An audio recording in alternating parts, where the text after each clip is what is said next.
Mr. Darcy, however, had a perfectly normal, owl-free morning. He yelled at 5 different people, he made several important telephone calls, and shouted a bit more. He was in a very good mood until lunchtime, when he thought he'd stretch his legs and walk across the road to buy himself a bun from the baker's opposite. He'd forgotten all about the people in cloaks until he passed a group of them next to the baker's. He eyed them angrily as he passed. He didn't know why, but they made him uneasy. This lot were whispering excitedly too, and he couldn't see a single collecting tin. He was on his way back past them, clutching a large donut in a bag, that he caught a few words of what they were saying. The Potters, that's right, that's what I heard. Yes, their son, Harry. Mr. Darcy stopped dead.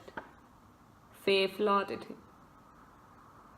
He looked back at the whispers as if he wanted to say something to them, but thought better of it. He dashed back across the road, hurried up to his office, snapped at his secretary not to disturb him, seized his telephone, and had almost finished dialing his home number when he changed his mind. He put the receiver back down and stroked his moustache, thinking, no, he was being stupid.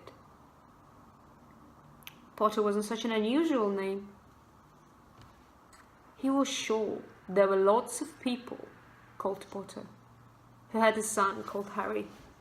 Come to think of it, he wasn't even sure his nephew was called Harry. He'd never even seen the boy. It might have been Harvey or Harold. There was no point in worrying Mrs. Darcy. She always got so upset at any mention of her sister. He didn't blame her if he'd had a sister like that. But all the same, those people in cloaks. He found it a lot harder to concentrate on drills that afternoon, and when he left the building at 5 o'clock, he was still so worried that he walked straight into someone just outside the door. Sorry, he grunted, as the tiny old man stumbled and almost fell. It was a few seconds before Mr. Darcy realized that the man was wearing a violet cloak.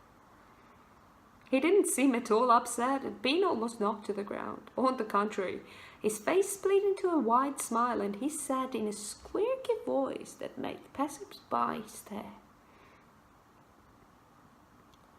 "Don't be sorry, my dear, for nothing could upset me today. Rejoice, for you know who has gone at last. Even muggles like yourself should be celebrating this happy, happy day." And the old man hugged Mr. Darcy around the middle and walked off. Mr. Darcy stood rooted to the spot. He had been hugged by a complete stranger. He also thought he had been called a muggle, whatever that was. He was rattled. He hurried to his car and set off home, hoping he was imagining things which he had never hoped before, because he didn't approve of imagination.